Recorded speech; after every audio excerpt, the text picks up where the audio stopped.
৩৫ বছর পরে সাংবিধানিক মতে রাষ্ট্রপতি নির্বাচন হতে যাচ্ছে। এখানে বিরোধী দলের পক্ষ থেকেও প্রার্থী আছে, সরকারি দলের পক্ষ থেকেও আছে। মাঝে অনেকবার বিনা প্রতিদ্বন্দ্বিতা নির্বাচিত হয়েছে। গণতান্ত্রিক ধারায় প্রতিদ্বন্দ্বিতার মাধ্যমে নির্বাচন হওয়াটা উচিত এবং এই মুহূর্তটি সারা দেশের মানুষ প্রত্যক্ষ করবে, সরাসরি সম্প্রচার করা হবে।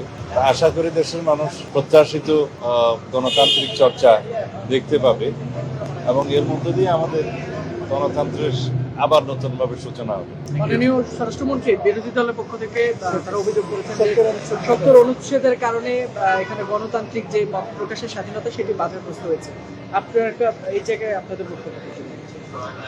আমরা সংবিধান সংশোধন সংক্রান্ত যে কমিটি গঠন করেছি, সংসদীয় কমিটি, সেই কমিটিতে বিরোধী দলীয় সদস্যরা এখনো যোগদান করেননি। ভবিষ্যতে যে সংবিধানের সংশোধনী আসবে, ৭০ ধারাতেও পরিবর্তন আসবে, সেটা জুলাই জাতীয় সনদে রাজনৈতিক সমঝোতা হয়েছে।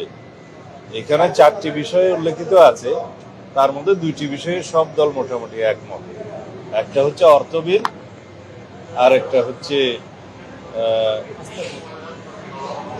আর একটা 4টা বিষয় ছিল। একটা হলো অর্থ বিল এবং আর একটা আস্থা ভোট, মানে ইমপিচমেন্টের ক্ষেত্রে সবাই মনে করে ৭০ অনুচ্ছেদে এই 2টা বিষয়ে সংসদ সদস্যদের স্বাধীনতা থাকবে না।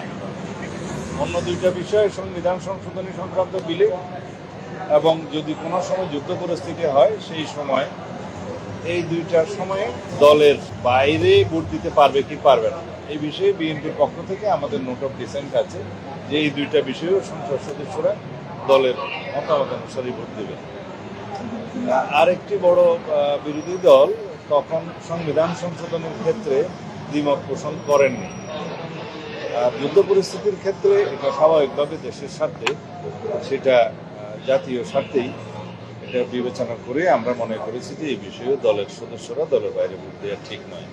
তো এইভাবে আমরা জুলাই জাতীয় সনদে যেভাবে এগ্রিড হয়েছি, ওইভাবে যদি ৭০ অনুচ্ছেদ সংশোধিত হয়ে যায় এবং তার পরবর্তীতে যখন রাষ্ট্রপতি নির্বাচন হবে তখন সেই ৭০ অনুচ্ছেদ অনুসারে হবে। কিন্তু এখন তো সংবিধান সংশোধন হয়নি, সুতরাং আমাদের এক্সিস্টিং বিধান মতে, বিদ্যমান সংবিধানে যা আছে সেই মতেই এই ভোটটা হবে এবং এইখানে সংসদ সদস্যরা যে যে দলের পক্ষ থেকে নির্বাচিত হয়েছে মার্কা নিয়ে তারা সেই দলের